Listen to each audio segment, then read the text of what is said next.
ঈশ্বরদীর ঐতিহ্যবাহী মাধ্যমিক উচ্চ বিদ্যালয় পাকশী এনবিপিএম উচ্চ বিদ্যালয়ে দুদিনব্যাপী বার্ষিক ক্রীড়া প্রতিযোগিতা, সাংস্কৃতিক অনুষ্ঠান ও পুরস্কার বিতরণী সহ নানা প্রকার অনুষ্ঠানের আয়োজন করা হয়।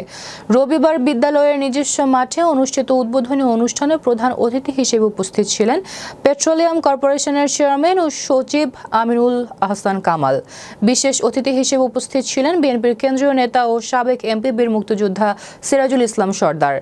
এমবিপিএম এর ব্যবস্থাপনা পরিচালক আবুল ফয়েজ মোহাম্মদ হাবিবুর রহমানের সভাপতিত্বে অন্যান্যদের মধ্যে উপস্থিত ছিলেন মুক্তিযুদ্ধ সংসদের সাবেক ডেপুটি কমান্ডার বীর মুক্তিযোদ্ধা আব্দুল খালেক, ঈশ্বরদী উপজেলা প্রেস ক্লাবের সভাপতি ও জাতীয় সাংবাদিক সোসাইটি কেন্দ্রীয় নির্বাহী পরিষদের সাংগঠনিক সচিব তৌহিদ আক্তার পান্না, এনবিপিএম এর সাবেক কর্মকর্তা মোহাম্মদ রেজাউল করিম, মোস্তাফিজুর রহমান ছবি, অধ্যক্ষ আঞ্জাম হোসেন ডন, এমবিপিএম এর প্রধান শিক্ষক ফজলুল হক সহ বিভিন্ন পর্যায়ের জনপ্রতিনিধি, বিশিষ্ট ব্যক্তিবর্গ ও শিক্ষক শিক্ষার্থীবৃন্দ উপস্থিত ছিলেন।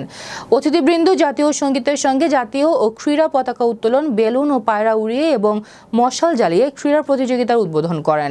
পরে বিদ্যালয়ের শিক্ষার্থীদের পক্ষ থেকে মার্চ পাস্ট ও কুচকাওয়াজ অনুষ্ঠিত হয়। বিকেলে বিভিন্ন প্রতিযোগিতায় বিজয়ীদের মধ্যে পুরস্কার বিতরণ করেন অতিথিবৃন্দ।